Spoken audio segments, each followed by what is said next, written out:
Tu vois, quand tu fais ton cursus d'expert comptable, on t'apprend pas à être manager, à faire des entretiens annuels, à recruter, etc. Et donc, soit t'apprends dans les livres, tu peux regarder des vidéos YouTube, des podcasts, tu peux prendre aussi un coach business. Un coach business, ça va t'aider sur des éléments professionnels sur lesquels, en fait, t'as pas appris à l'école. Je suis resté 10 jours à New York et ça m'a coûté presque 30 000 avec ma femme et mon fils. Quel a été ton pire échec en public ? J'avais 26 ans et j'ai décidé de quitter mon job. J'avais envie d'être entrepreneur. Et je me suis mis en tête de monter une boîte, mais je sais pas quelle boîte. Et je voulais faire ça avec un pote à moi. Du coup, on a chacun quitté son CDI. On a mis 10 000 € chacun et on a acheté des lunettes chez un fournisseur en Chine. Au bout de 3 mois, on n'a pas réussi à vendre beaucoup de lunettes. 10 000 €, c'était vraiment tout ce que j'avais. T'en retires quoi ? Ce que j'en retire, c'est qu'il faut se nicher. Je pense que la grande leçon, c'est que quand tu veux vendre à tout le monde, tu vends à personne. Et c'était une vraie leçon au final. Vous êtes chaud pour un nouvel épisode ? Ouais, c'est Allez, parti, hein. C'est parti, jingle. C'est parti.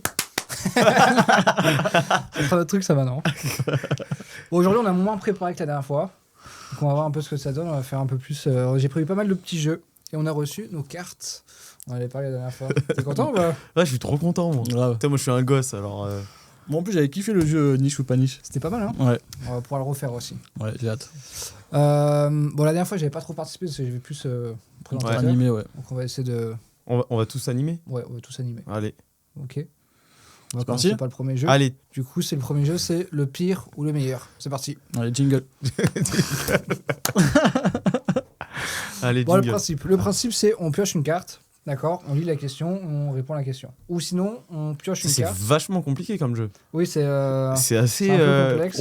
faut lire la carte, faut faut répondre. piocher. Non, En plus, il y a du budget quand même il y a maintenant. du budget. Tu sais combien ça coûte? Non. Petite idée, alors Juste on va faire un prix. premier jeu, le juste prix.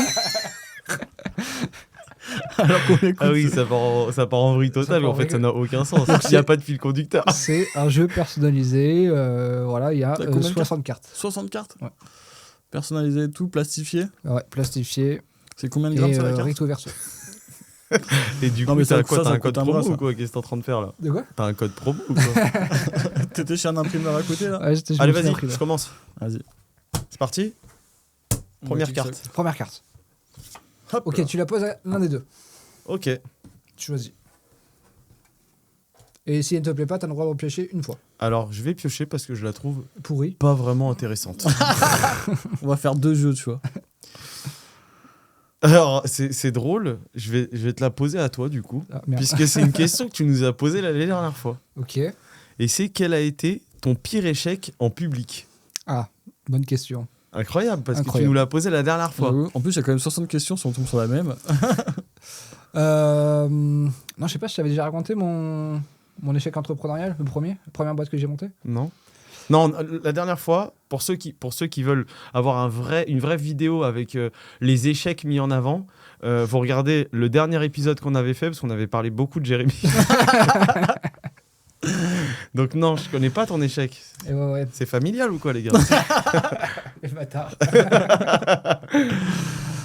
Faut beaucoup d'échecs pour réussir. Hein, tu vois. Exactement. C'est ça. Non, j'avais 26 ans. Et j'ai décidé de quitter mon job.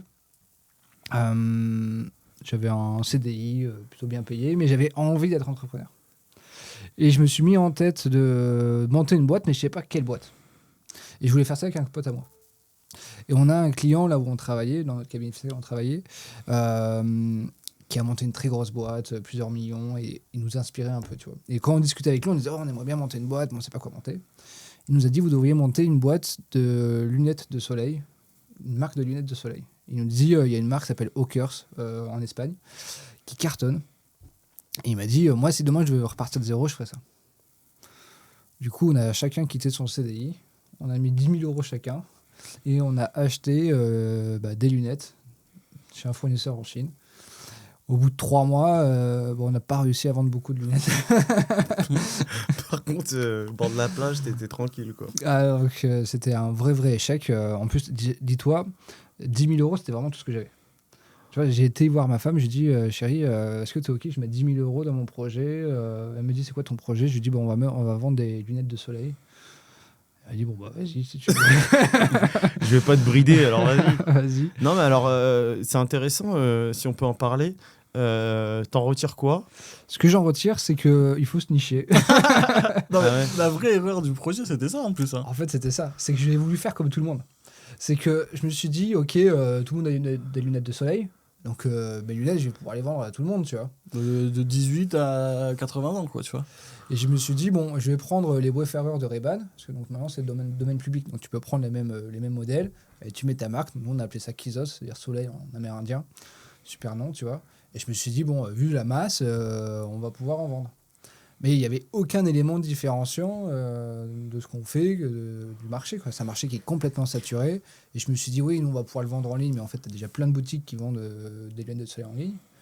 Et on ne connaissait pas notre persona, on n'avait pas de vision, on n'avait rien, quoi. Donc t'es en train de me dire que si t'avais suivi le programme Sagné ça, mais Calfa exactement. Bootcamp, tu pourrais aujourd'hui vendre des lunettes de soleil spécialisées dans un secteur dans une d'activité. niche, Le mec, ouais. Non, mais c'est exactement ça. Je pense que la grande leçon, c'est que quand tu veux vendre à tout le monde, tu vends à personne. Et c'était une vraie leçon au final. Ouais. Et dis-toi, au bout de 3 mois, donc on avait vendu à peu près une centaine de paires à toute notre famille. Et on s'est dit, bon, Ike, il faut se différencier, tu vois. Et du coup, on avait décidé de se différencier sur les graphes. Donc, on avait demandé à des graffeurs, tu sais, qui font des tags et tout sur les murs. Et donc, on s'est dit qu'on était la marque des graffeurs, tu vois. Mais le problème, c'est que ça faisait déjà 3 mois qu'on n'avait pas d'argent, on avait déjà tout dépensé en publicité, etc. Et on avait dépensé nos 20 000 euros, on n'avait plus d'argent, quoi. Et est-ce que niveau marketing, t'avais pas vraiment de connaissances à ce moment-là, Non, aucune comme tu peux connaissance. l'avoir aujourd'hui? Aucune connaissance. Tout ce que j'avais envie, c'était de monter une boîte, tu vois. Et moi, dans ma tête, tu vois, je me suis dit, je suis pas plus con qu'un autre, je vais savoir vendre mes lunettes. Mais j'avais aucune strat. En plus, elle est généraliste en B2C, Ah, mais c'était horrible. vraiment non, c'est c'est dur, quoi. Ok. Voilà, donc ça, c'est grosse erreur. Et je peux l'avoir tous les jours parce que j'ai encore mon stock de lunettes, tu vois. Donc, Non, tu l'as gardé? voilà, donc si tu veux des lunettes de soleil, T'es chaud, on fait une... je peux te les on fait amener. un hein, concours. J'en ai encore là au bureau. Sinon, là, on si fait tu une marque de lunettes de soleil pour les experts comptables. On fait... veux. Niche ou pas niche. Pas niche, les gars, désolé. Ok, d'accord, bah, Donc merci. voilà, plus grosse erreur. Merci de t'être livré Bah, c'est et de normal. t'être confié à nous. C'est parti. Deuxième question. Quel était le pire projet sur lequel tu as travaillé? Kizos. C'est facile, c'est Kizos. Allez, Vas-y, prends une autre. quel a été le pire employé ou collaborateur avec qui tu as travaillé? Mais enfin, on l'a déjà fait la dernière fois déjà. Ouais. On a déjà fait la dernière Putain, fois. c'est pas possible, on a les mêmes questions. J'ai payé les cartes, les cartes, c'était il n'y en avait que 60, donc ça coûtait déjà 100 balles. Donc ouais, 100 euros quand même. Ah ouais, c'est cher. Quel est le feedback le plus motivant que tu as reçu? Ah, je dois à vous deux. Qui veut répondre? Qui a la meilleure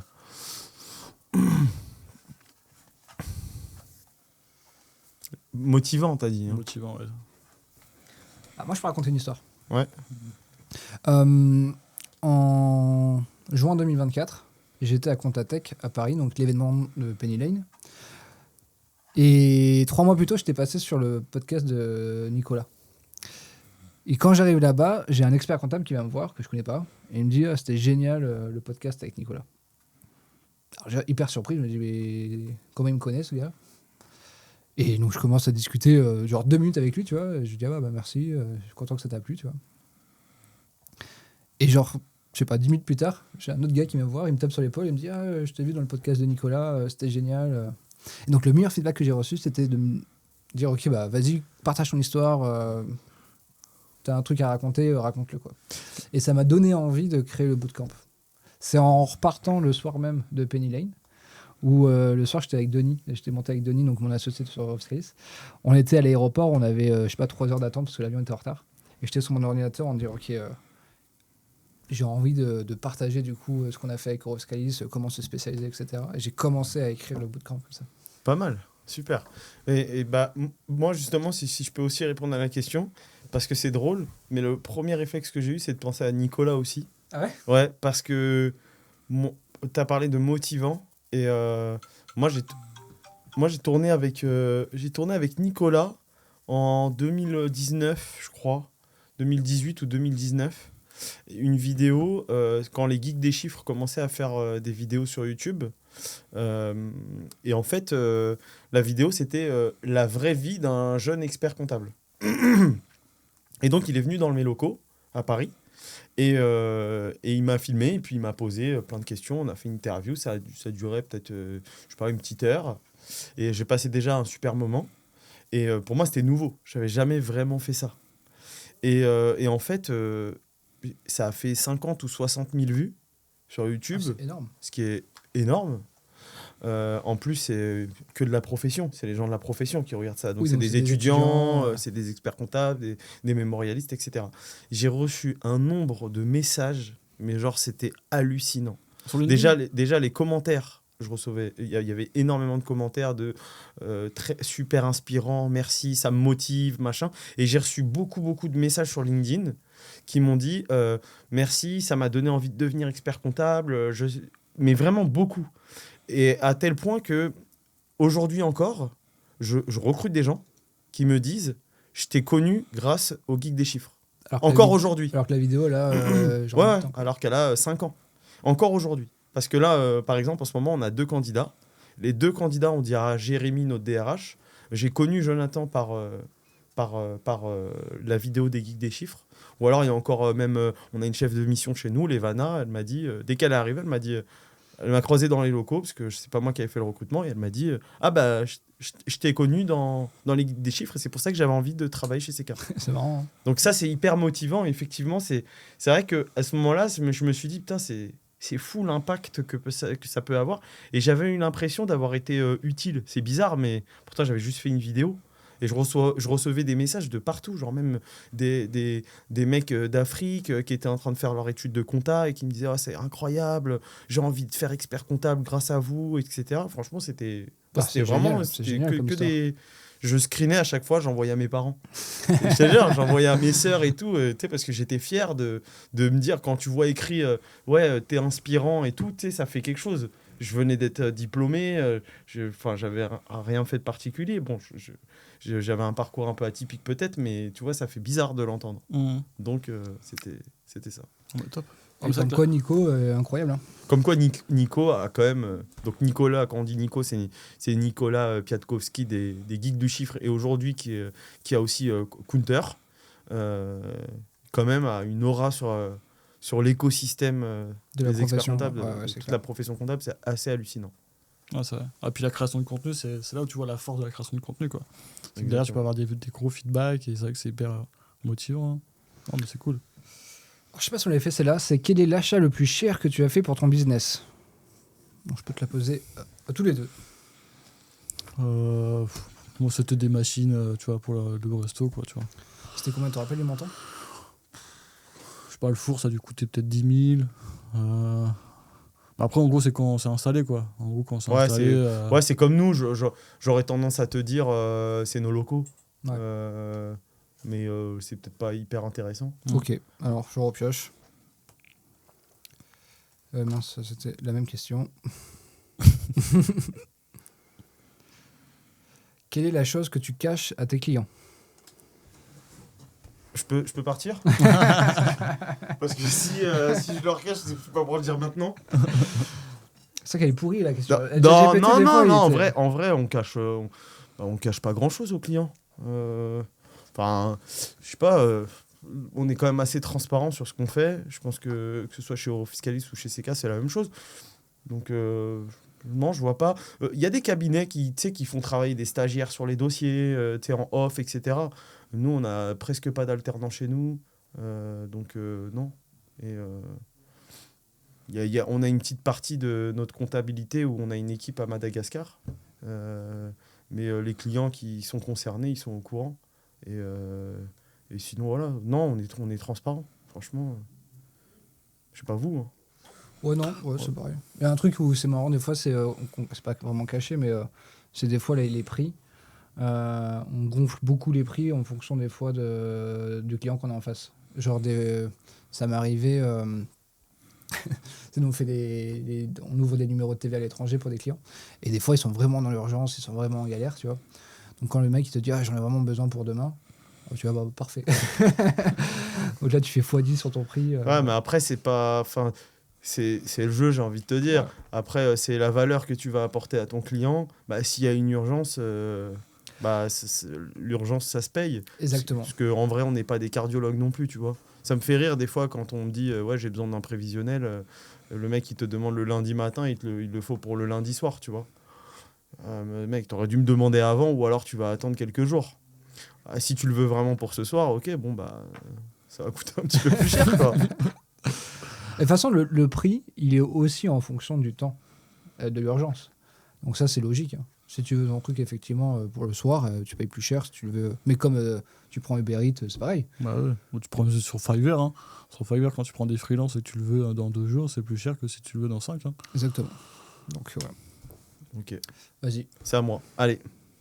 Question suivante. Question suivante. Je peux encore changer? Tu peux changer. Il a coûté cher ce jeu quand même Il a pour le coûté peu cher, de ce jeu. questions. Ah, j'aime bien celle-là. Vas-y. Question suivante. Alors, combien... Déjà, il y a... Déjà, le combien, il est pas bien. Déjà, il y, le a, combien, il y a- il y a un, il y a un combien. Je suis pas content ça. d'être tombé sur celle-là. Combien gagnes-tu aujourd'hui? Et je vais la poser à Kevin. Et je mens pas, hein. Je mens pas, c'est vraiment ce qu'il y a écrit. Hein. Oh là là, j'aime pas cette question. Et tu parles en net, en brut, tu parles en Tu vois quoi TTC, hors taxe. Combien tu gagnes? Tu me réponds comme tu veux. Tu peux me répondre en dirham si tu En veux. dirham, Tu ouais. peux me répondre en francs suisses.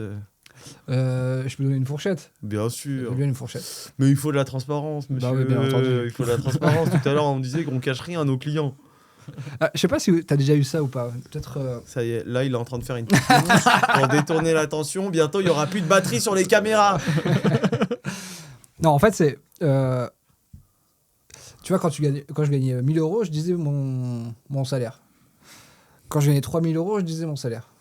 Quand je gagnais 5000 euros, je commençais à me dire bon, ok, mais j'arrivais à le dire. Déjà, on sait qu'il gagne plus que 5 000 euros. Et au-dessus, j'ai beaucoup de mal. Quand tu gagnais, par exemple, il y a 2 ans, quand tu gagnais encore que 10, 12 000 euros par mois, tu t'en parlais ou pas? Non, c'est exactement ça. Bon, la Mais fourchette, oui, la c'est quoi? fourchette, C'est entre 10 et 20? Voilà. Ah, elle est super. Il est honnête, c'est magnifique. Et je parle en net. En français, enfin. je En parle. net, avant prélèvement à la source. Exactement. Ok. Question suivante, monsieur Allez. Jérémy. Combien as-tu dépensé pour tes vacances les plus chères, Jonathan? Comme par hasard. Eh ben, écoutez, je pense que c'est celle que je viens de passer. À New York. Ah oui. New York. Je rentre de New York. Ah, il m'est arrivé des trucs de malade. À New York. Je suis le plus gros poisseux de l'histoire. Je suis arrivé le lendemain, je suis en intoxication alimentaire avec du poulet. Il y a personne sur terre qui s'intoxique avec du poulet, moi oui. Et bon bref, Tu l'as acheté dans un boui-boui ou quoi? non même pas au musée d'histoire naturelle. Donc normalement, bon resto et tout bien. Bref, tombé malade. Mais en gros ouais je suis resté 10 jours à New York et ça m'a coûté presque 30 000. Ah, quand même, hein. Quand même, Ouais. 3. À Ouais. 3. 3000 par jour. Avec ma femme et mon fils, ouais. Entre 25 et 30. Bon, il y avait déjà 5% du prix sur le thé, donc tu vas raconter cette histoire ou pas? Ouais, rapidement. Hein, en fait, moi, je suis un gros feignant. Et c'est pour ça, même dans le travail, je suis un gros feignant. Et parce que quand j'ai commencé à travailler, le DAF avec qui j'étais rattaché, parce que moi, j'ai commencé à travailler, j'étais en entreprise, j'étais pas en cabinet. Et le DAF, il me dit, tu seras meilleur quand tu seras feignant. Cette phrase-là, je l'ai jamais oubliée. Et je comprenais pas au début pourquoi. En fait, il me disait, il faut que tu sois feignant pour trouver le moyen de faire les choses le plus rapidement possible. Et du coup, bien sûr qu'avec l'intelligence artificielle, moi, c'est un régal. Et donc, je demande à mon super assistant virtuel, je lui fais un prompt de ouf. Je lui dis, parce que moi, je suis convaincu que ChatGPT, il a une âme. Il a, tu vois, il a un petit cœur qui bat. Et en fait, du coup, je lui dis, ouais, écoute, tu as une agence de voyage, tu es spécialisé dans les Spécialisé comme par dans les hasard. séjours. Ah ouais, je dis toujours ça, de toute façon. Tu es spécialisé dans les séjours à New York. Moi, je suis un très gros client. Si tu veux développer ton agence, il va falloir que tu me traites particulièrement bien parce que j'ai un gros réseau Et je vais pouvoir te recommander à énormément de monde. Ça, Mais tu sais, c'est genre vraiment, je lui fais monter là. Et genre, il me répond en mode ok, je vais tout faire et tout pour te satisfaire. Et je lui redis, ouais, je suis un client stratégique, tu vois. Je pense que Et- c'est ça l'erreur en fait. Et je lui dis ça. Et donc, il me pose, je lui dis, pose-moi toutes les questions que tu veux pour m'organiser mon séjour. Et donc, il me pose des questions et je réponds. Et il y avait une question, c'était, avez-vous une idée du budget? Et moi, je réponds, non, je n'ai pas d'idée du budget. Lui, il comprend ce qu'il veut, ce petit con. Il comprend Nos limites. nos limites. Et sauf que moi, je capte pas. Il m'envoie ça. Ma femme, elle me dit, alors, t'as organisé le séjour? Je Bien lui entendu. dis, mais bien sûr, chérie. Et donc, je prends la réponse de ChatGPT. Donc, je lui dis, liste-moi tous les restos avec les heures, etc. Je prends tout ça, j'envoie au concierge de l'hôtel et je lui dis, merci de pouvoir de me réserver ces restaurants. Moi, je fais pas attention les restos. Je regarde vite fait sur Google, je vois il y a 4 étoiles et demie, 5 étoiles. Je me dis, bon, bah c'est bon, il m'a pris des bons trucs. Putain, j'arrive, j'avais pas vu. Tea Time à l'Hôtel Plaza de New York. Hôtel Plaza, c'est un des plus beaux hôtels de New York. C'est l'hôtel où il y a eu Maman, j'ai raté l'avion 2, je crois, ou je sais plus quoi. Donc les gens, ils viennent, ils prennent tous des photos. J'arrive devant, je comprends pas ce qui se passe. Et du coup, je rentre. C'était le dimanche, pas de carte, parce qu'en fait, c'est le Tea Time. Donc c'est un menu unique. Donc il te montre pas le prix. Donc moi, j'ai pas fait attention. Je rentre, je m'assois, je regarde, c'est magnifique, etc. Je bois donc un thé avec 4 milliardis sucrés, 4 milliardis salés. Ma femme, pareil, mon fils aussi. Et on en a pour $750. J'avais envie de mourir quand j'ai vu la note. Et je me suis dit, putain, je te jure, j'avais envie d'envoyer un message à ChatGPT. Putain, t'es vraiment con, c'est pas possible. Et le pire, c'est qu'il m'aurait dit oui, désolé. Donc voilà. Donc c'était mon séjour qui m'a coûté une tonne, mais par contre, j'ai passé des bonnes vacances. Ah bah j'espère. Ok. T'as bien répondu. Moi, je dis, on se fait une dernière. Et après, on se fait un petit Niche ou pas niche. niche ou pas niche. Ok. Vas-y. On a un deuxième jeu pour niche ou pas niche? Non, Ah. faut l'inventer.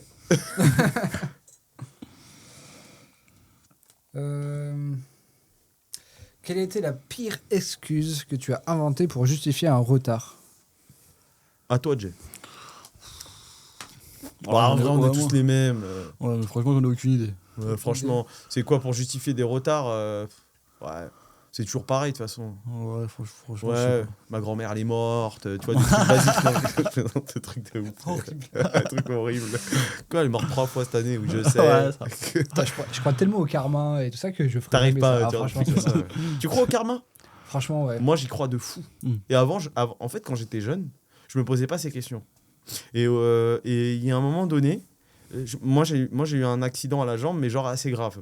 J'ai failli me faire couper la moitié de la jambe. Oui, c'est grave. Et en fait, quand je me suis réveillé à l'hôpital et qu'on m'a dit, oui, bon, bah, peut-être qu'on va vous couper la jambe, en fait, pendant 48 heures, j'étais dans le flou. Après, ils m'ont dit, c'est bon. Et puis, je me suis fait opérer 4-5 fois. Et puis après, c'est passé. Mais je suis resté 2 semaines à l'hôpital.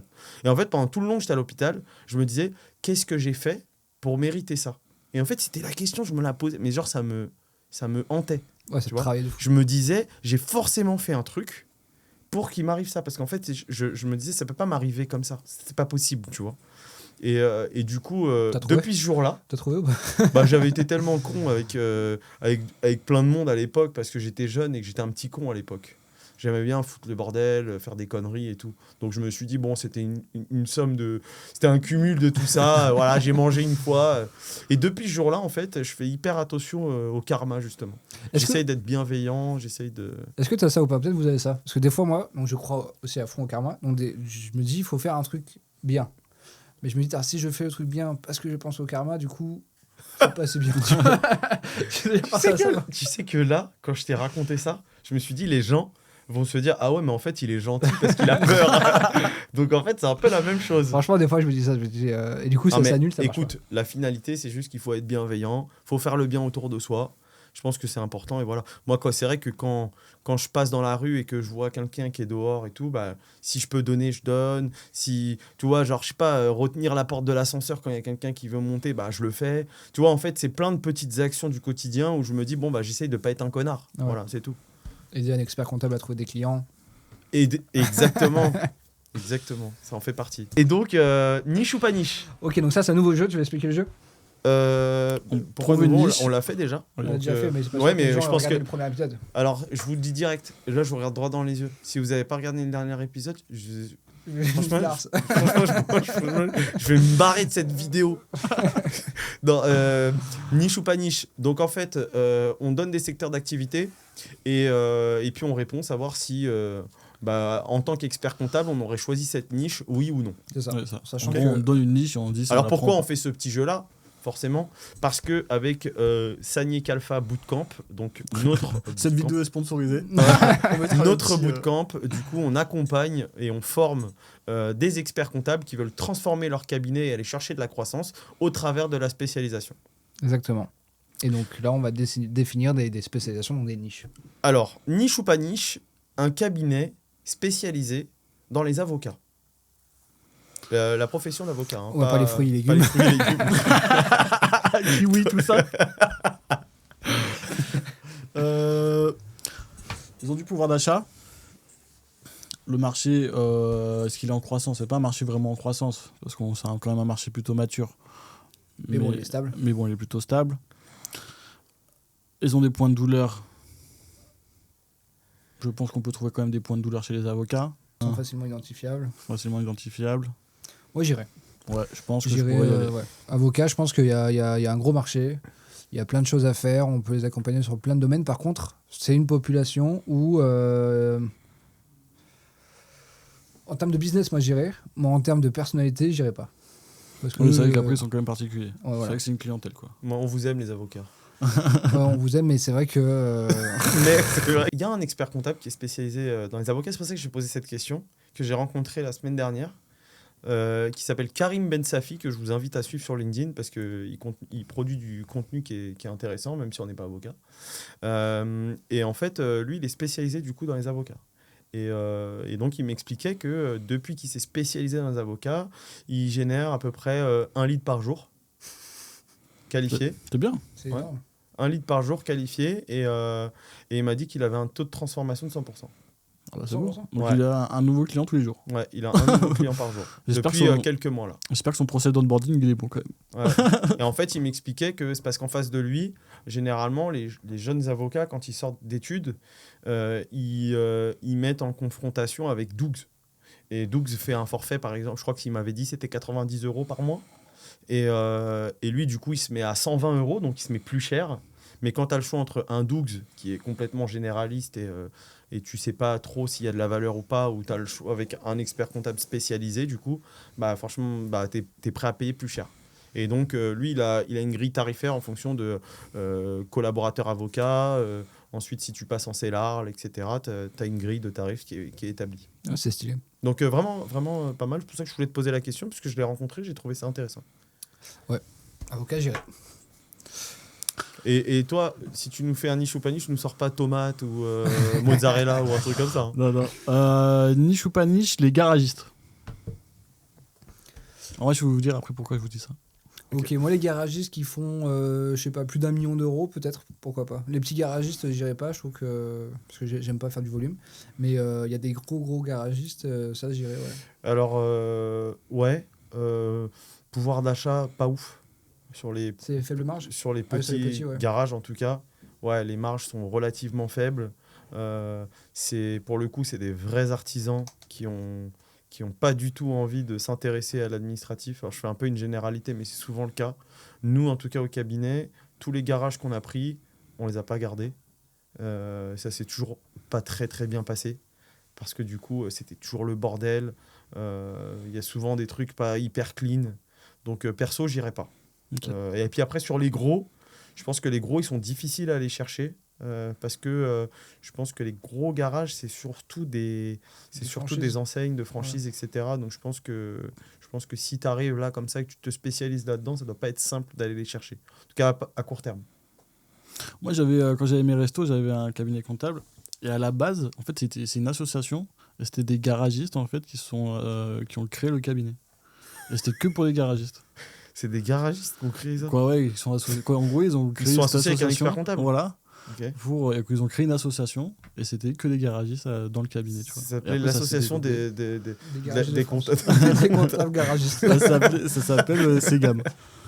D'accord, ok. Non, bah j'irai pas. Je leur laisse leur association. Et... Mais moi, je pense que c'est quand même de l'argent.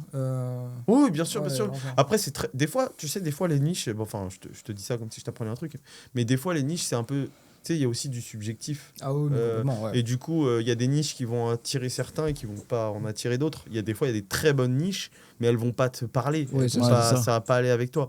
Et moi, je sais que personnellement, j'ai pas spécialement envie de travailler avec des garagistes. Non, mais Je c'est les sûr. adore quand ma voiture elle est en panne, mais ça s'arrête là.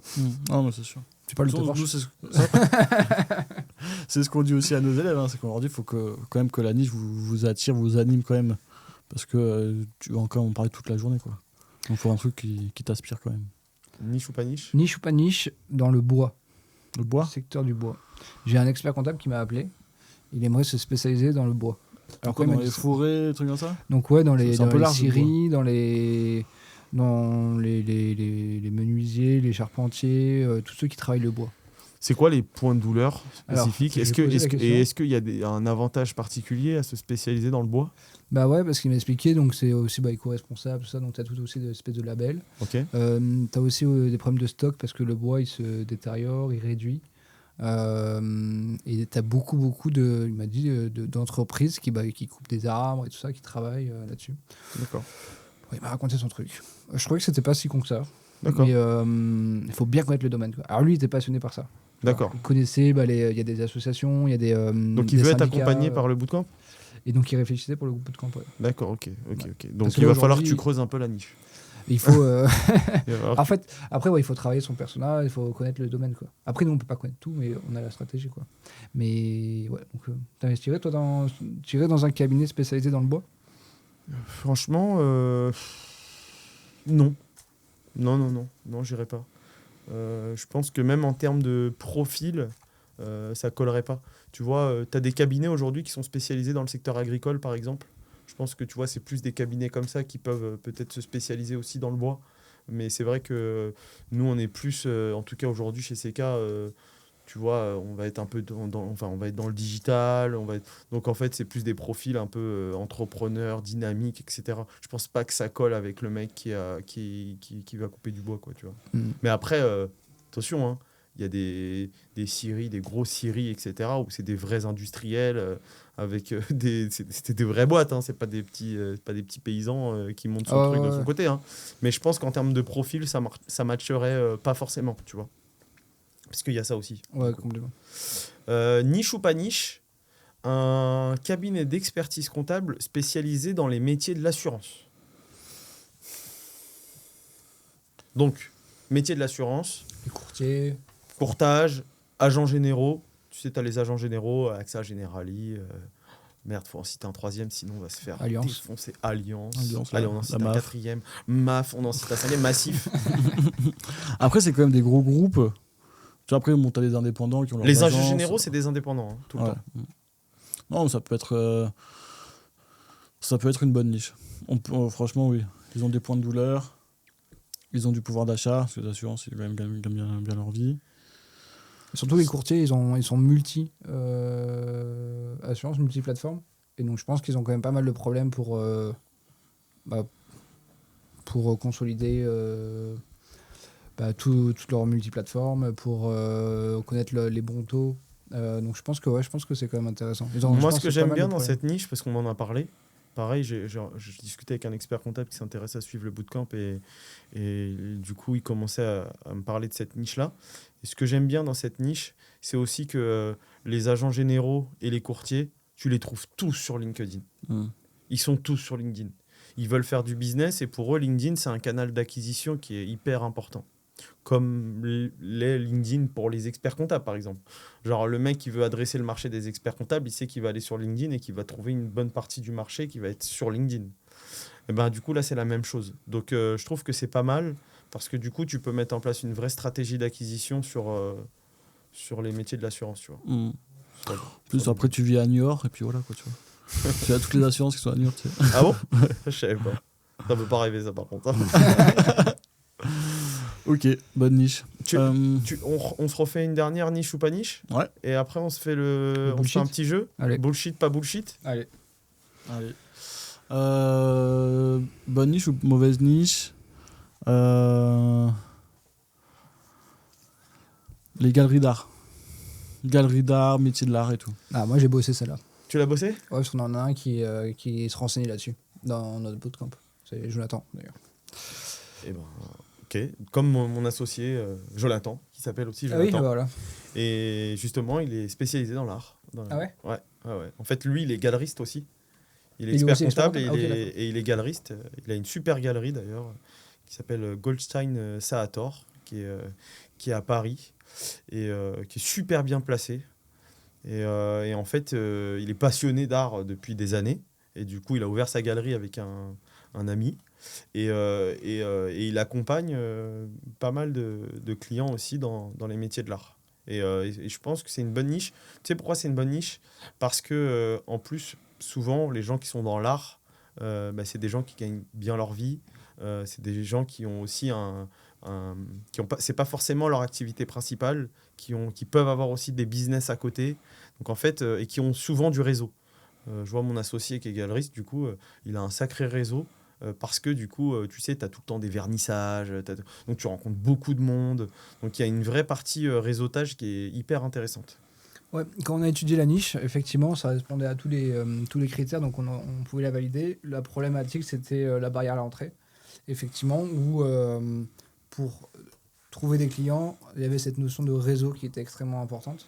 Et donc il fallait déjà avoir un pied dans le milieu. Et donc, on n'a pas été là-dessus parce qu'effectivement, cette barrière à l'entrée était trop importante pour l'expert comptable qu'on a. Ça fait un concurrent de moins pour nous.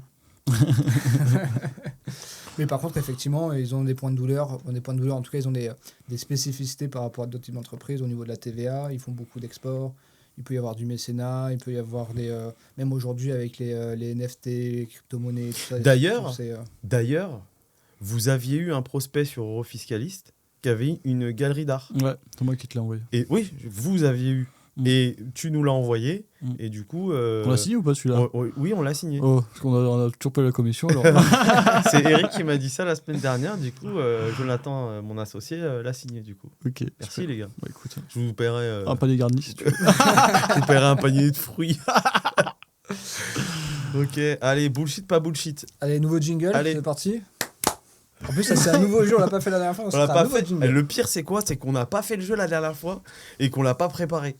Donc alors là, c'est vraiment le... On va voir là ce que ça donne. C'est quoi ce jeu? Alors le jeu, c'est très simple. Il y a pas mal de choses ou un peu de bullshit, tu vois, qu'on trouve un peu sur LinkedIn ou sur l'entrepreneuriat. Sur Insta même. Sur Insta aussi. Et donc l'objectif, c'est de se dire, ok, on donne une opinion sur si c'est bullshit ou pas pour nous. Okay. Je te donne un exemple. Est-ce que pour toi, prendre des douches froides le matin, c'est bullshit ou pas? Ou c'est pourquoi pour réussir? Pour réussir, ouais, tu sais, toujours c'est autour de la réussite de l'entrepreneuriat parce que c'est ce qu'on entend à chaque fois, genre moi ma morning routine c'est nanani, tu vois ce que je veux dire, faut manger des flocons d'avoine, tu vois. Exactement. Est-ce que c'est bullshit ou pas? Je pense que oui, c'est quand même bullshit parce que t'as pas besoin de ça pour réussir, quoi, tu vois. Et quand t'es à fond dans ton business et tout, tu penses pas à ta douche froide quoi le matin, quoi, tu vois ce que je veux dire. Tu penses à ton business, t'es à fond dedans et puis voilà, peu importe, tu vois, en fait. Mais bon, je prends quand même des douches froides, mais l'été, moi, tu vois. Non, mais moi je prends des douches froides parce que depuis que je suis rentré de vacances, j'ai plus d'argent et du coup j'ai plus d'eau chaude et donc et franchement ça m'a changé la vie. Depuis j'ai signé 12 clients. Non, c'est vrai que des fois on voit des trucs sur les réseaux, ça me fait rire. Ben alors, franchement, moi tu prends je vous le dis, je prends des douches froides. J'ai même lu un bouquin sur le sujet. Non. Il y a des bouquins sur le sujet. Et faut arrêter la Kindle, hein, tu vois. Non mais lui, ce mec-là, c'est un fou. Non mais je pense pas que Jeff Bezos il suit tous les trucs. Il suit lui dès qu'il voit un truc passer, genre si Yomi moyen dit, pour. je le fais. Yomi Denzel quoi. Attends. Donc j'ai lu mon bouquin, ça m'a convaincu. C'est vrai que j'ai pris les douches froides donc tout l'été. C'est vrai que c'était très pratique. Pour l'été, ouais, bah oui. Et j'ai arrêté à partir de novembre. Dis-toi que début novembre, ça sert à rien. Moi aussi, je prends les douches froides l'été jusqu'à octobre. Il fait encore 15 degrés, on est au mois de décembre, Attends, au mois de janvier, il fait encore 15 degrés dehors. Non, je t'explique. En novembre, donc début novembre, j'étais encore je me levais le matin, j'allais dans ma piscine, donc elle faisait 15 degrés. En plus. Et je sautais dans la piscine. Et je tombais C'est ça, malade la et douche après froide. C'est ça, la douche froide, c'est dans une Tu sais que moi, je piscine. prends des douches froides 2 fois par semaine. C'est quand je fais chez Kev. Quand je vais ici, je dors chez Kev et il n'y a pas d'eau chaude. Je te jure. Celui que je prête à l'appart quand on a genre les pins, il n'y a pas d'eau chaude dans l'appartement. douche Et froide, Pourquoi douche il y a pas d'eau froide. chaude dans cet Bon, appart quand je dis froid, c'est vraiment froid, froid. tu vois. Et est-ce que tu trouves que t'es meilleur les jours Mais franchement, tu sais qu'en fait, je mettrais une stratégie maintenant où en fait, faut vraiment accepter le froid, tu vois. En fait, je me dis ça avant de prendre la douche, elle est vraiment froide l'eau, tu vois. Et dans ma tête, je me dis, allez, vas-y, accepte le froid. Et hop, après, je prends ma douche, C'est le froid. vraiment froid, et après, ça passe mieux, tu vois. Alors que Bah, si je en me le tout dis cas, pas mentalement, ça passe moi, moins je bien. pense que quand même, C'est quand même un peu bullshit. ça a jamais été un facteur de Ouais, réussite déterminant, et que quand même, sur Insta, c'est à Ouais. celui qui dira le plus de conneries parfois, Ouais. un peu différent, tu sais. Tu sais, c'est comme dans la muscu, tu vois. Genre, je suis des influenceurs un peu, tu vois, pour m'entraîner. Et en fait, quand tu regardes au fil des années, là, c'est devenu n'importe quoi. En fait, ils essayent, pour faire un maximum de vues, ils essayent de faire des trucs un peu différents. Tu vois, Ouais, des sinon, tout le walks, monde fait différents, pareil. ouais. Mais des fois, tu vois des trucs, mais ça n'a aucun sens. Mais en fait, pour faire des vues, ils le font. Et je pense que en fait, tout ça, là, ça en fait partie, tu vois. Donc, tu vas faire une chaîne YouTube où tous les matins, tu prends une douche froide et tu te filmes. tu sais. Ah, c'est existe. possible. Hein. Ah, ça existe. Non.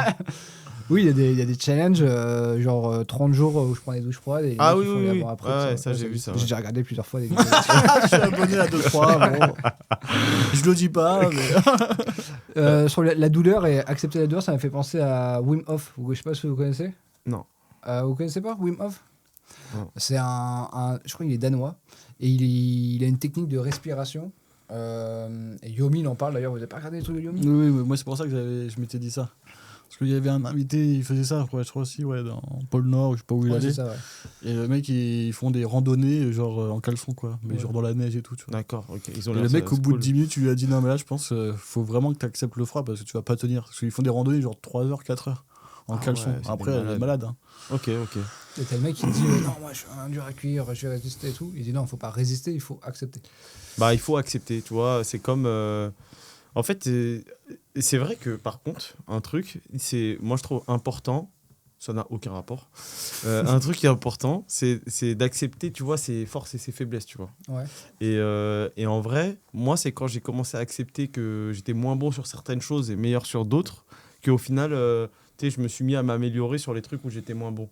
Parce Ah, que ça, tu sais, attends, pardon, je te coupe. Tu préfères t'améliorer sur là où tu es moins bon ou augmenter là où tu es très bon? en vrai, Accentuer ou... en vrai, je considère que là où je suis très bon, je suis vraiment très bon. Genre, il n'y a pas d'intérêt à ce que je m'améliore, tu vois. Genre, par exemple, à l'oral, je suis à l'aise. Je peux parler devant les gens, ça va, tu vois. Du coup, je vais pas aller me former pour être meilleur que ce que je suis aujourd'hui. Alors que peut-être que sur d'autres domaines, je suis pas bon. Je sais que je suis pas bon. Et par contre, ça peut me porter préjudice. Donc, autant que je maximise mon énergie sur les choses où je suis pas bon, si jamais ça peut me rendre meilleur, tu vois. Il y a des trucs où je suis pas bon, mais je m'en fous parce que ça m'intéresse pas. Ça me sert à rien. Donc, je m'en fous d'être mauvais. Mais les trucs, des fois, il y a des choses où j'ai besoin d'être meilleur. Et je sais qu'il faut que je fasse l'effort, tu vois. Ouais, mais il y a ces deux écoles. Hein. Nous, on Ouais. en parle souvent. En fait, surtout dans le business, vaut mieux en fait essayer d'améliorer tes points forts qu'améliorer tes points faibles. Parce que des points faibles, ça, t'en as plein en fait. Sur plein de domaines, t'as des points faibles. Oui, mais il y en a plein des points faibles, je m'en fous d'être mauvais. Oui, mais juste, c'est qu'en fait, t'as pas besoin de les améliorer. Vaut Trouve mieux des en gens fait. qui sont bons dans tes points faibles. Ça, je suis d'accord. Vaut mieux en fait Mais je parle vraiment de développer. personnel. personnel. Là, je Ouais, parlais de personnel. personnel. là. Ouais, moi, je parle plus sur le business. Et même dans tes services, tu vois. Souvent, des fois, on essaye de développer plein de services qui font peu de Non, chiffre mais- d'affaires. Ça, Vaut moi, mieux- c'est pour ça. T'as raison. Dans ton business, faut prendre des prestataires, faut déléguer. C'est pour ça, nous, au cabinet, c'est pour ça que là, comme je vous expliquais en off, voilà, on change notre équipe de com, on prend des prestataires marketing dans tous les domaines qu'il faut, on va prendre les meilleurs. Parce que c'est pas notre métier de faire ça. Nous, on a la strat, on a la vision, etc. Mais par contre, dans l'exécution, on sait pas faire. tu vois. Et Là, tu parlais plutôt de développement. je parlais vraiment Développement personnel, tu vois. Ouais. Donc, pour te reprendre un exemple, on en avait déjà discuté, je crois, lors du dernier, le dernier épisode qu'on avait fait ensemble. C'est On met le lien en description. voilà, voilà, vous voyez le petit. C'est sur la gestion de l'affect, tu vois. Oui. Ça, je sais que je suis très très mauvais. Je ne sais pas gérer quand il y a de l'affect. Et Bah, c'est ça, je important, sais que ça me porte préjudice. Donc ça, je sais qu'il faut absolument que je m'améliore là-dessus. Parce que c'est moi, c'est ma personne, tu vois. Je peux pas déléguer ça. Je peux, tu vois. Et encore que j'essaye un peu des fois. Je demande à mes associés de prendre le relais sur certaines choses parce que je sais que c'est difficile à faire, tu vois. Mais ça, c'est plus compliqué, tu vois. Donc ça, il faut que ça s'améliore. Allez, nouveau bullshit à toi. Nouveau bullshit. Alors, bullshit ou pas bullshit bullshit ou pas bullshit, le sport pour les entrepreneurs. Pas bullshit du tout. Ça, Ouais, non, c'est, pas bullshit, ouais. je pense, numéro 1, je pense. C'est le truc le plus important, c'est faire du sport. Alors, est-ce que c'est faire du sport qui est important ou est-ce que c'est le fait d'avoir une passion? Oui, je pense que c'est ça. C'est, en gros, c'est un moyen de décompression. Oui. Et que ça soit Oui, du parce que- sport. Parce qu'il y en a qui détestent ou le sport, mais qui arrivent à avoir un exutoire dans autre chose, tu vois. La belote. Le bridge. Mais oui, je pense qu'il y a besoin peut-être des fois de pouvoir un peu relâcher le truc. Et c'est vrai que le sport, ça peut en faire partie. Après, peut-être le sport, il y a aussi il y a les hormones et tout qui rentrent en compte. Il y a cette décharge d'énergie qui va te créer aussi derrière, tu vois, des effets sur ton corps et sur ton mental. Peut-être que ça, tu l'as pas juste avec, genre, je suis passionné d'échecs. Donc, au lieu d'aller Enfin, moi, je suis pas passionné d'échecs. Hein, mais je prends un mec qui est passionné d'échecs, je m'entraîne aux échecs. Mais un mec qui est... T'es combien d'élo? Je n'ai pas commencé encore. Pour l'instant, je joue que contre des bots. J'ai commencé il y a une semaine. Ok, bon. Mais on en On reparlera. parle pas d'élo. Tu sais ce que c'est un élo? C'est le classement. Ouais, c'est ça. Ouais. Et du coup, c'est, tu vois, le mec qui est passionné d'échecs et qui joue, je sais pas, 1 heure par jour, est-ce que ça lui fait autant de bienfaits que le mec qui va à la salle de sport ou au tennis ou machin 1 heure par jour? Je sais pas. Mais je pense pas. C'est Hakim Après, je suis Benetman, pas il médecin. disait, genre Jeff Bezos ou, je sais pas, Bill Gates ou quoi, bah, ils font pas de sport. Quand ils étaient dans leur ascension de croissance, de faire grandir les boîtes, ils faisaient pas de sport, tu vois. Le mec, il faisait que charbonner. Donc, pour lui, il disait que le sport, c'était quand tu avais réussi, mais c'était pas forcément quand tu étais dans ta période de charbonnage. Je comprends. Je comprends. Puis après, ça dépend aussi ton métier, entre guillemets. Nous, là, aujourd'hui, on fait des métiers assis, tu vois. Moi, quand j'avais mes restos, crois-moi, Oui, j'avais t'avais pas pas besoin de sport. faire de sport, tu vois. Ouais. C'est vrai, hein, nous, on a un taf super sédentaire. Moi, j'ai pris un coach, là. J'ai pris un coach. En fait, moi, j'avais pris un coach il y a. C'est un ami à moi qui m'a accompagné pendant 1 an. J'avais perdu 25 kilos. Et puis là, j'ai envie de me redonner de nouveaux objectifs. J'ai pris un autre coach dans un autre domaine. Et du coup, je vais voir ce que ça donne. Mais c'est un coach de quoi, là? Sport et nutrition. D'accord, ok. Mais pas avec la même approche que mon pote. Il est très axé sur la performance. C'est le préparateur de joueurs de foot et tout. D'accord. Lui, c'est vraiment pro muscu, etc. Ok. Donc, C'est bien, ça, je vais voir ce que franchement. ça donne. Ouais, Et tu vas faire combien de toi, tu fais du sport tous les jours? ouais, quasiment, moi, je fais du sport presque tous les jours. Ouais. On va dire 5 à 6 fois par semaine. Donc, mais j'ai besoin d'être cadré, tu vois. Et du coup, c'est pour ça que j'ai pris un coach. Et là, j'ai envie de prendre un coach business aussi. Ah oui? Ouais. Faut que je cherche quelqu'un d'ailleurs. Je cherche, j'aimerais bien. J'ai envie d'essayer parce que tout le monde me dit c'est game changer, ça fait du bien, ça aide à prendre des décisions, ça aide parfois à mieux voir les choses, etc. Donc on va Tente, essayer. hein. On va essayer. Faut savoir Tu nous tenter, hein. diras. T'as déjà fait toi? Coach business? Ouais. Non. Coach business, c'est égal coach mental, c'est ça? C'est pas pareil? Non, c'est pas pareil. Alors moi je sais pas. Moi je sais pas c'est quoi la différence entre coach mental et coach business parce que pour info, du coup ici on a le professionnel des coachs. Le mec, il a 17 coachs, et je crois il a un staff chez lui. Dis-moi, tu leur as fait une dépendance? C'est vrai que j'aime bien. Non, en fait, un coach business, c'est par exemple, tu vois, par exemple, là, je faisais mes entretiens annuels. Mais tu vois, quand tu fais ton cursus d'expert comptable, on t'apprend pas à être manager, faire des entretiens annuels, à recruter, etc. Et donc, soit tu apprends dans les livres, tu peux regarder des vidéos YouTube, des podcasts, peu importe, mais Tu peux prendre aussi un coach business qui va t'apprendre. Là, par exemple, on a travaillé sur les entretiens annuels. Tu vois, savoir comment le structurer, comment le préparer, qu'est-ce qu'on peut attendre, donner un feedback. Savoir donner des feedbacks, recevoir des feedbacks, par exemple, on a aussi travaillé là-dessus. Tu vois, donc un coach business, ça va t'aider sur des éléments professionnels sur lesquels, en fait, tu n'as pas appris à l'école. Ok. Donc, mais ça peut être sur tout genre, tu vois. Quand tu as une crise, tu as 2 collabs qui se font la gueule, quoi faire, tu vois. Donc soit tu le fais avec ton expérience et ce que tu sais, soit tu peux en parler avec quelqu'un qui a l'habitude de gérer des crises ou des choses comme ça. Comment recruter aussi, savoir bien recruter. Ça aussi, elle peut t'aider. Non, un coach business, c'est hyper pratique. Ok. Bah écoute, je vais découvrir ça, mais il faut que j'en trouve un déjà. Ouais. Mais il faut venir avec des problématiques. J'en ai Bon, pas c'est vraiment en fait. problématique, ouais. Bah, en Mais, cherchant, on cherche, voilà, Ouais, on je peut trouve toujours que- en trouver. On peut toujours en trouver. J'ai encore un bullshit ou pas bullshit. Je peux Vas-y, je double. tu doubles. Ouais. Tu doubles la mise. Ouais, je double la mise. Je l'ai oublié. Non, non, non. Bullshit ou pas bullshit. Et là, c'est pas du tout un truc qu'on voit sur Insta et tout, mais c'est une vraie question. Bullshit ou pas bullshit, les webinaires. C'est pas bullshit. Ça marche le webinaire. Les webinaires. Ça marche de fou les webinaires. Non, mais c'est vrai que les webinaires, c'est quand même incroyable. Hein. En fait, c'est sûr que ça avait. Parce que là, ça va intéresser les experts comptables. Ouais, bah, c'est un vrai canal d'acquisition client qui est vraiment sous-estimé et dans plein de niches en fait. Hein. Honnêtement, En fait, c'était un peu old school parce que ça a commencé dans les années 2005-2010, ou même avant, ça se faisait un peu en présentiel. Après, du coup, c'était en ligne. Après, c'était un peu moins à la mode. Et là, ça revient de fou. Aux États-Unis, tout se vend en webinaire. t'as même C'est des incroyable. maisons qui se vendent en webinaire. Quoi. C'est Ça, incroyable. tu peux tout vendre en webinaire. Et le webinaire, l'expert comptable, il y pense jamais, mais je pense que c'est une des meilleures façons de vendre son service aujourd'hui. Et donc, comment ça se prépare un webinaire vous pouvez donner un petit peu des clés là? Je me lance. Vas-y, hein. En fait, un webinaire, il faut d'abord réfléchir à ce que tu vends, d'accord, et à qui tu le vends. Et savoir si les personnes à qui tu le vends vont être intéressées pour être inscrits sur un webinaire. Donc déjà, il faut voir déjà la personne que tu le vends. Nous, on prend l'exemple des experts comptables ou des e-commerçants. Nous, on vend le cabinet d'expertise comptable spécialisé dans l'e-commerce. On va chercher des e-commerçants. Un e-commerçant, il est tout le temps sur son ordinateur.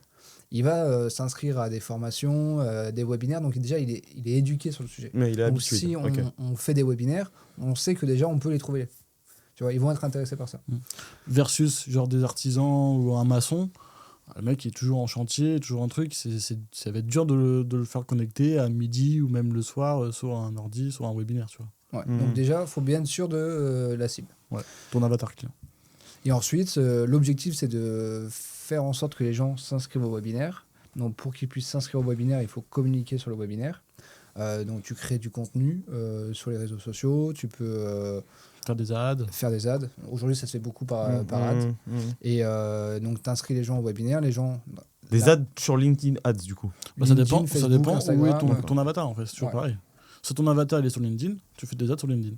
Si ton avatar il est sur Instagram, tu le fais sur Instagram. Tout simplement. Et généralement, tu as à peu près 50% des personnes qui viennent. Donc, tu as 100% qui s'inscrivent, 50% qui viennent le jour J. Et à la fin, si tu fais bien ton webinaire, ça dure à peu près 1 heure. Le but, c'est qu'à la fin, tu fais un call to action sur la prise de rendez-vous pour vendre après ton service. Et là, tu as à peu près 30% de personnes qui vont t'appeler. Et sur les 30%, généralement, tu en closes entre 50 et 80%. Donc, c'est quand même un gros taux. Quoi. Donc tu pourrais closer 15% des inscrits. Ouais, Ouais. exactement. Ok. Et, C'est après, entre- et en plus, après, c'est des maths. C'est-à-dire qu'en gros, si un jour tu as 100 inscrits, tu arrives à en signer à peu près 15. Le jour où tu en as 200 inscrits, tu devrais en signer à peu près 30. C'est que des maths après. Généralement, les moins bons, c'est à peu près 5%. La moyenne, c'est 10%. Et les bons, les très bons, c'est 15%. Mais ça veut dire quoi? J'arrive, j'ai un webinaire. Moi, je veux m'adresser à une clientèle d'e-commerçants. Comment je fais pour faire pour aller les chercher? Donc il y a les ads, mais comment je les cible eux? Alors, déjà, il faut réfléchir au sujet de ton webinaire. D'accord? Il faut trouver un sujet qui va les intéresser. Donc, Par tu vas exemple- aller chercher les points de douleur et donc du coup, tu vas trouver les solutions à ces points de douleur afin qu'ils puissent vraiment être intéressés par ton webinaire. C'est ça surtout. Donc, par exemple, un e-commerçant qui vend par exemple sur Amazon, il galère avec ses rapports de vente. Il n'arrive pas à les comprendre. Donc, tu peux faire un webinaire sur comprendre un rapport de vente pour optimiser sa fiscalité. En 30 minutes. Faut toujours mettre. Apparemment, Et donc, après, tu vas faire des publicités où tu vas présenter ce que tu vas avoir dans ton webinaire. Tu vas mettre des hooks. Et donc, là aussi, les publicités. Donc, nous, on en fait. Hein, on fait comment ça se passe? Tu fais des scripts. Tu fais à peu près 3-4 hooks. Tu fais 3-4 corps de ta publicité et 3-4 CTR. Et après, tu vas mixer chaque partie. Et à la fin, ça te fait à peu près une centaine de versions. Et tu vas tester toutes les versions et tu vas voir ce qui marche et ce qui marche pas. Et c'est comme ça que tu arrives à avoir des inscrits sur ton webinaire. Okay. Donc généralement, tu passes par une agence qui est spécialisée là-dessus. Tu as plein d'agences qui sont spécialisées sur les webinaires. Nous, c'est ce qu'on fait. Et ça cartonne. Super. Voilà. Non, mais c'est pas bullshit en tout cas. C'est bien parce que c'est un canal d'acquisition pour les experts comptables qui est en plus pas hyper compliqué à mettre en œuvre. Non. Surtout que tu fais le boulot une fois et après... Une fois qu'il est prêt, après, tu peux faire un webinaire une fois par mois. Ouais, une fois par mois. Et la force de frappe, elle est énorme. Hein. Imagine, tu signes 15 clients par mois. C'est ouf. Ouais, c'est clair. Tu vois ce que je veux dire? Avec un webinaire, quoi. Ouais. Là, tu n'as même plus besoin de te faire chier avec du SEO ou avec d'autres canaux d'acquisition client. Tu peux faire que des webinaires. Ouais, tu vas pas rédiger tes articles de blog, là, ça sert à rien. Ça dépend, en fait, ton avatar. Super. Merci, les gars. Merci pour votre réponse. On se fait un dernier bullshit? Allez, vas-y. C'est qui se lance? Elon Musk ou gouvernement américain. Bullshit ou pas bullshit? C'est bullshit de quoi? Est-ce que c'est est-ce que mettre comme ça... Est-ce que c'est bien ou est-ce que c'est pas bien? Ouais, voilà.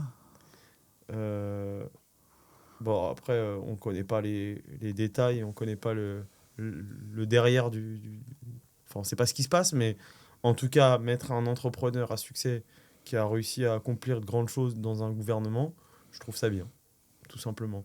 Lui, malgré que, bon, il a des idées qui peuvent être contestables sur certaines choses, donc je parle pas de ses idées politiques et tout, hein, mais par contre, avoir un mec comme ça dans un gouvernement, c'est assez incroyable. Mais d'un autre côté, ça va dans la logique d'un Trump qui est un entrepreneur avant d'être un président et qui se retrouve président des États-Unis. Alors, voilà, je ne sais pas si un jour on aura un entrepreneur à la tête de la France, mais Bernard Arnault. ça nous ferait bizarre, tu vois. Okay, donc pas bullshit alors. Non, je pense pas. D'ailleurs, en parlant de présidentielle, j'ai vu qu'il y a Cyril Hanouna apparemment qui se présenterait à la présidentielle 2027. Ouais, ça c'est bullshit ça. Non, j'ai vu ça passer. C'est vrai? Je me dis mais qu'est-ce qu'il raconte? Donc voilà. Okay. Mais non, pas bullshit en tout cas. Bah franchement, tu vois, moi j'aimerais bien qu'il y ait un peu plus même d'experts comptables, d'entrepreneurs et tout dans les gouvernements, quoi, parce que au final même les experts comptables, on n'est pas très très représentés hein, dans les gouvernements, il y a rien, quoi. C'est vrai. Et pourtant, on a une profession quand même qui est hyper importante économiquement, quoi, parce qu'on est quand même les garde-fous de tout ce qui se passe dans les entreprises de nos clients, tu vois. Donc voilà. Ok. Bon, bah, c'était marrant comme jeu. Ouais, c'était drôle. On va essayer de trouver des nouveaux jeux pour les prochaines fois. Ouais. Si vous avez des idées, franchement, mettez ça en commentaire. Si vous avez des questions, si vous avez des idées de niche, si vous avez du bullshit ou pas bullshit, voilà. Mettez-nous ça en tout et commentaire. si vous voulez qu'on vous envoie des petites cartes comme ça, alors là, on en a fait déjà 10. Donc, ça il va pas en rester beaucoup. Hein. Ça va aller vite. Hein. On va les retirer, celles qu'on a déjà faites. Oui. Comme ça, au moins, la prochaine fois, on... Voilà. Il a coûté combien du coup ce jeu alors? Ouais, 100 €. 100 balles. 100 et il €. a payé avec ta carte en plus. Ça, c'est le budget du podcast. Et moi, je voudrais juste demander quelque chose aux gens qui nous regardent. Du coup, comme je vous ai dit, j'ai pris un coach. Donc, est-ce que là, vous pouvez me regarder? Voilà, regardez-moi. Tac, ok. Hop, regardez-moi sur toutes les caméras. Tac, ok. Je t'ai dit Jérémy, c'est bon. Ah, là, on me voit mieux là en plus. Voilà. Tu seras flou, ouais, tu sais. Dans quelques mois, vous allez voir. Tu veux perdre combien de kilos? Vous allez voir. En vrai, là, depuis que je suis rentré de vacances, je suis à... Je suis à moins 30 000. Je suis à moins 30 000, mais je suis à plus... non, je suis à 89 kilos. Mais mon poids de forme, c'est 82, tu vois. Donc là, ça va pas du tout. Là. Bon, ça, tu vas aller perdre vite. En 6 mois, c'est bien. Ouais, ça va aller. D'ici 6-7 ans, c'est bon. Non, je plaisante. Non, mais en fait, moi, mon problème, c'est que je fais le yo-yo. Faut que j'arrête de faire le yo-yo. Voilà. Donc, je compte sur vous. Dès que vous voyez que j'ai perdu quelques centaines de grammes, vous mettez en commentaire bravo beau gosse. Force à toi. Super perte de poids. Force Ça se à voit. toi. Voilà. Merci à tous pour votre aide. Bon, à la semaine Bon. prochaine. Ouais. Allez. Merci d'avoir écouté tout ça. C'était Jonathan, Jérémy et Kevin. À la prochaine. Ciao. Ciao.